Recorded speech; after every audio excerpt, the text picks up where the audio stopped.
Hey guys, it's Alex here from alextubi.com and welcome back to my YouTube channel. In this video, I want to talk to you about how to craft the perfect Instagram bio. Now, this is something I think a lot of business owners and Instagrammers often overlook, and while it seems small, it can actually have a huge impact on your ability to grow. So you need to see your bio as your storefront, and if it's ugly or unwelcoming, you may not see the follower growth or interaction with your page that you desire. The perfect Instagram bio is crafted strategically to speak to your target market, communicate your authority, and send traffic to your posts or your external link. So if you haven't considered any of those things, then this video is definitely for you.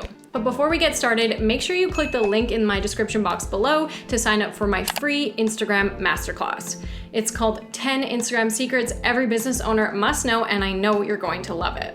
Okay, so a strategic and effective bio is made up of 4 things: your headline, your description, a CTA, and a link. So to start, your headline is that first bold line that appears at the top of your bio, and this line is magic. Why? Well, what you put here can help you be found in search.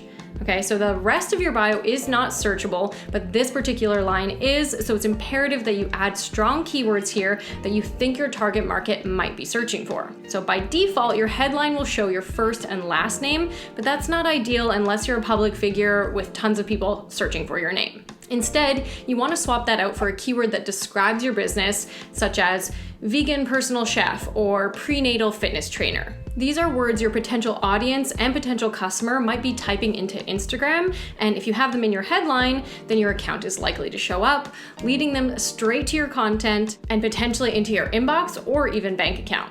Next is your description. This is the meat of your bio and where you need to clearly state what you, your business, or your account is all about and why new visitors should consider following you. There's 2 main ways I recommend doing this.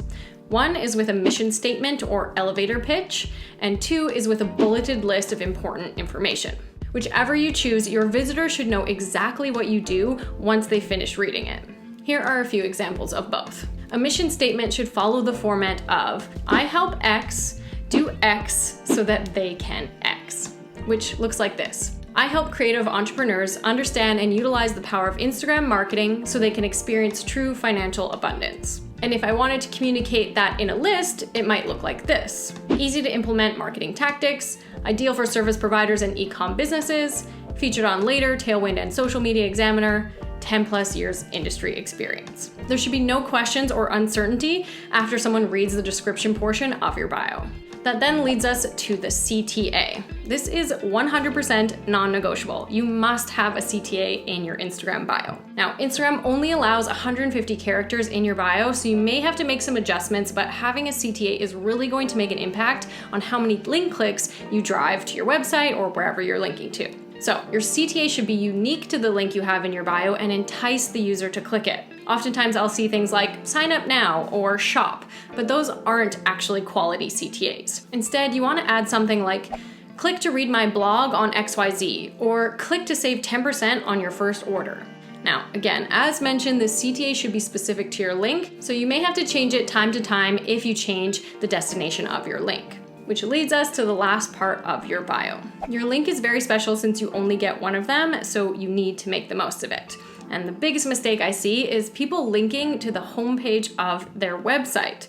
So instead of sending your audience somewhere generic, send them somewhere specific. For example, directly to a recent blog, your product catalog, your about page, or to a free sign up. By doing that, you're more likely for the person to consume the content you intended or take the action you desire. If you want them to sign up for your email list, but you send them to your homepage hoping that they'll find their way to the right place, you'll drastically increase the chance of losing that sign up.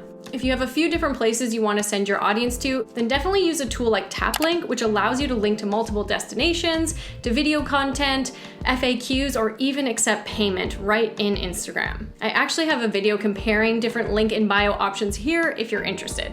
My favorite is definitely TapLink, and if you want to try their premium version for free, just use the link in my description box below. Okay, so that's my easy to follow framework for creating an effective and strategic Instagram bio, but I also want to talk to you about things you should not do in your bio. So 1, do not add hashtags. As of today, hashtags in your bio do absolutely nothing besides encourage visitors to leave your page. They don't categorize your profile or content, so avoid them at all costs. 2, 2, do not add anything irrelevant. Sharing your religion, political views, or boyfriend's username is not recommended unless it's somehow linked to your business or the focus of your account. 3, don't put a link in the description. There is a dedicated place for your link, and if you put it anywhere else, it will not be clickable. And finally, don't use too many fancy fonts in your bio. You can use a website to copy and paste text into your bio with different fonts than what's available in the app, and they can look cool, but if your whole bio is filled with them, it can be difficult to read. So use them in moderation and make sure they're always legible. So that's it, guys. I hope this video gave you some clarity on how to effectively craft your Instagram bio. If you use any of these tips to change the way your bio looks, please share it to your Instagram story and tag me. I would love to see them. And as always, please don't forget to like, subscribe, and hit the notification bell so you never miss another video from me. Have a great day, and I will see you next time.